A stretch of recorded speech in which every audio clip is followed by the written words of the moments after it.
Welcome back to NJBIA's Minding Your Business. I'm Bob Considine. Well, we recently had the opportunity to visit an NJBIA member doing some very important and very inclusive work. Hudson Community Enterprises in Jersey City has been offering employment opportunities to persons with disabilities for decades. We spoke to the president, Joseph Brown, about how Hudson Community Enterprises fulfills its mission while also meeting its margins. Have a look. So Joe, how far back does Hudson Community Enterprises go? The agency was founded about 65 years ago, and its purpose was really to provide job opportunities for people with disabilities, and it's still work that we really concentrate on today. And how many employees are we talking about? About 700 employees that work in our social enterprise businesses, and then another 300 people that we serve through our youth workforce development programs, as well as our job placement and counseling programs. It's a huge number. How many of those folks would you say percentage-wise have some kind of... 80%. 80%. What kind of disabilities are we talking about? Well, there's really a wide variety of disabilities. There's intellectual disabilities, there's physical disabilities.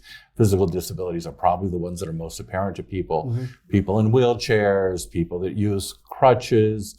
There's a wide variety of people with chronic conditions, such as sickle cell anemia, or very severe diabetes, or HIV. So we don't really specify just one kind of disability or specialize in one kind. We kind of use the approach that we're going to serve anybody that has any kind of a disability. So pretty much runs the gamut. It does, yeah.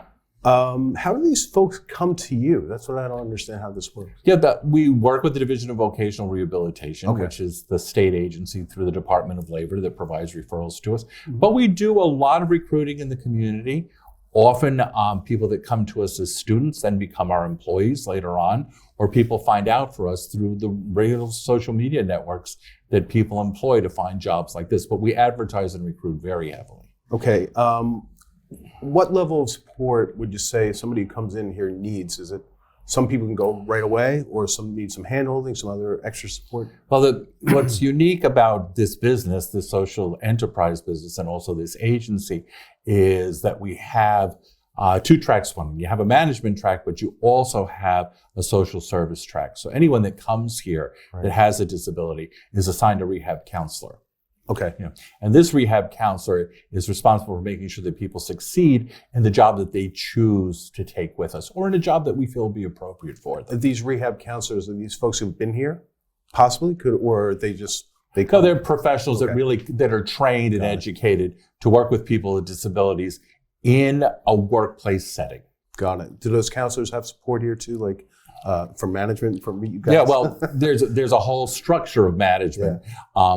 There's senior people that supervise them and provide them with supports, and then you have what, for lack of a better word, you have the line workers that are assigned a caseload. Yeah. that are here to work with people. You know, we walked through here earlier, and I was really impressed by the amount of work that's being done here.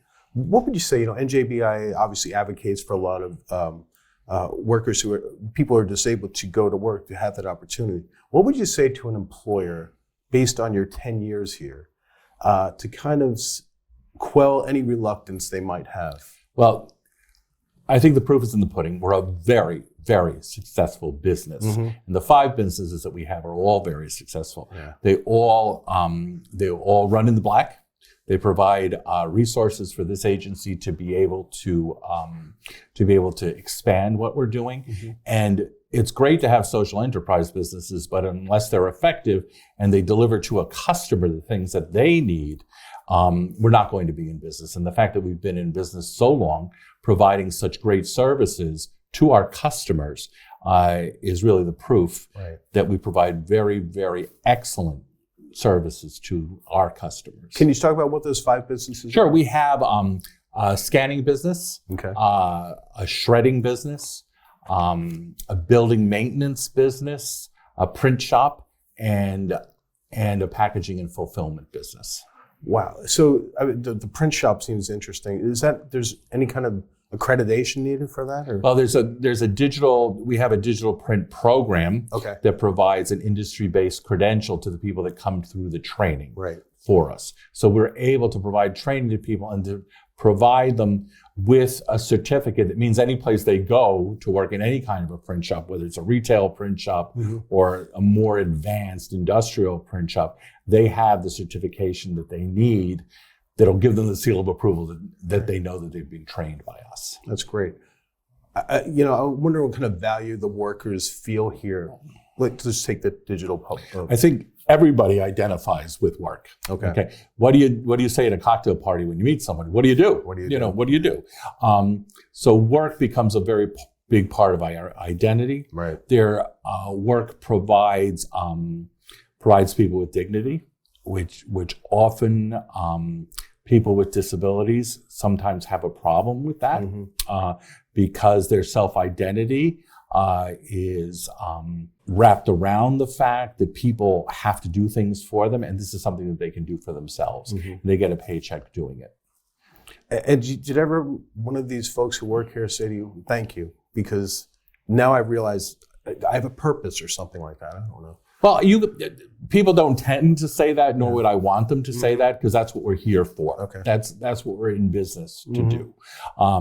And we don't want to create a paternalistic atmosphere. We want to create an atmosphere here where people feel valued because they're doing valuable work and they receive a paycheck to do it. Right. And the work in itself is its own reward. We all know that. We all know that we feel rewarded when we've done a good job. And that's what we want people here to feel, that they feel rewards because they've done a good job.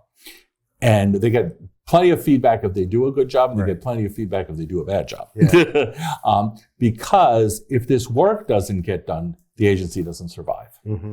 I wanted to transition to that, actually, just the business model of Hudson Community Enterprises. This is a nonprofit, correct? Yes, it is. But you are performing services for other people. It's a business. I think I read you say, if there's no margin, there's no mission. Did that come from you? Yep. So is it a hardship to run given whatever obstacles you have? It's a hardship like any other business has a hardship. We have to continually recruit new customers. We need new customers. We have to work on keeping the customers that we have happy, satisfied. Right. We have to compensate people adequately. It's a very, very competitive market. When you can go to McDonald's and make $18 an hour, we would want to provide the same kind of compensation to our people. Right. And you have to be very price conscious because we're competing with a lot of other people in the industry that are not nonprofits. Well, who are your customers? Are they businesses? Are they agencies? It's really everybody. Probably the largest customer that we have is the state of New Jersey, because we're able to benefit through the state set-aside program, which sets aside a certain amount of work that we can do for the state of New Jersey. So the state of New Jersey is a large customer, New Jersey Transit, but then there's a lot of private customers that we have, particularly in the packaging and fulfillment business and in the shredding business. There's a wide variety of customers there. Well, how long has that set-aside program been in existence? Probably about 30 years. Wow. Yeah. Do we still have an issue, though, in terms of people willing to hire people with disabilities? Yeah, absolutely. Have you seen the needle move at all?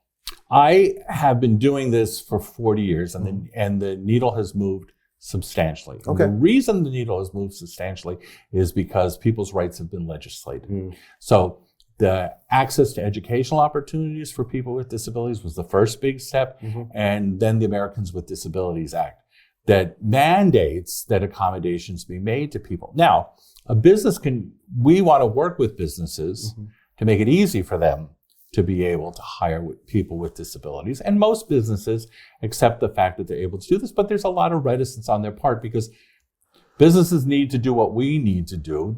Every person needs to be productive. It used to be that businesses were able to hire disabled people, and maybe it was all right if this person was only producing 60 or 70% of what they were, what the average person was able to do. Now everybody has to produce 120. Yeah. What of those 5 businesses that you've spoken about, which one tends to be the busiest? Or has it changed throughout? Well, thank God, they're all busy. They're all busy. The work comes and goes, but thank God that we're able to maintain a good flow of work into each one of the businesses. So they're all thriving. Some are more profitable than others. Some we run because they're very mission driven in terms of the people we're serving. And there's a reason to do this. But the very successful businesses help subsidize the ones that are less successful. So the people who use your service, are they aware that they're using employees who have disabilities? They are, but it doesn't really mean anything to them unless they're getting good value for what we're doing. So I think that's always an ancillary benefit to any business. And quite frankly, I don't blame them. Right. So Joe, you've been here, what now, 10 years? Yep. What have you seen, like in closing as we wrap this up here, what have you seen in terms of people who are doing a job who maybe didn't have an opportunity for? What growth have you seen? I think people blossom when they come and they feel that they have a purpose because work gives you a purpose. They feel that they have been productive. Here, we don't really concentrate on what people can't do. We concentrate on what people can do, and we're able to tailor the work so that there's a place here for everybody, that there's something that they can do. And there's a way for them to progress, for them to learn new skills. I think socialization is very, very important, especially at the workplace, especially for some people that might have been isolated because of their disability. Right.